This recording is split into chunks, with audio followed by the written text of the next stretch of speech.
Bonjour, je suis Laura et aujourd'hui je vais vous lire la page 45 et 46 du livre « Tu es un initié » de Serge Marjolais.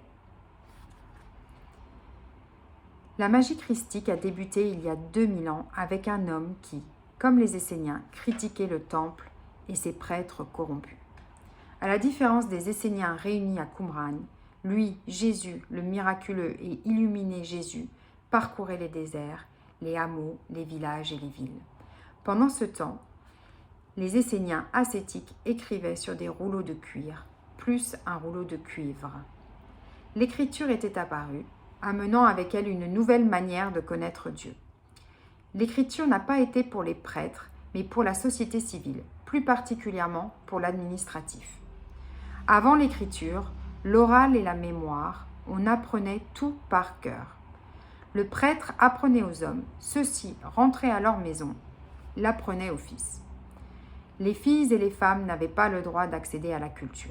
Avec l'écriture, tout le peuple, peu à peu, accéda au savoir. Ce fut la fin de la tradition orale. J'aime écrire et transmettre.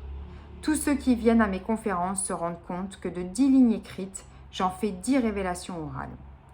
Les secrets sont toujours du domaine de l'oral. Cet oral vient de divine providence en moi. Les révélations sortent avant que mon ego ne s'en rende compte. L'écriture sera source de scission entre les prêtres et la société civile. La société civile a fait et fait toujours améliorer, changer le langage, ce qui n'arrange pas les tenants des dogmes.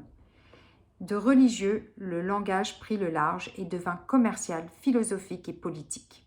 Jésus savait-il écrire? Et Moïse? Moïse n'a jamais écrit la Torah. Les spécialistes, des milliers d'années plus tard, le prouveront. 3 écritures différentes, le sacerdotal, l'elchiste, le yaviste. Quand Gutenberg inventa l'imprimerie, le Vatican interdit au peuple de lire la Bible, non pas que Rome soit contre l'alphabétisation, mais l'écrit de la Bible doit rester dans l'autorité de l'Église catholique. Combien de livres furent mis à l'index et leurs auteurs relégués dans quelques monastères retirés? L'Église a toujours eu peur de l'écriture, peur des révélations, peur des rouleaux de la mer morte.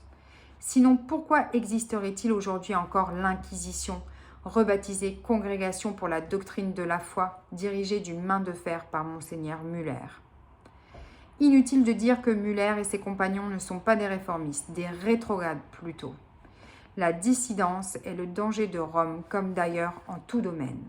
Bien heureusement pour le Vatican, les rouleaux de la mer morte ne parlent pas de Jésus, mais d'un maître de justice. Je vous remercie et je vous souhaite une bonne journée.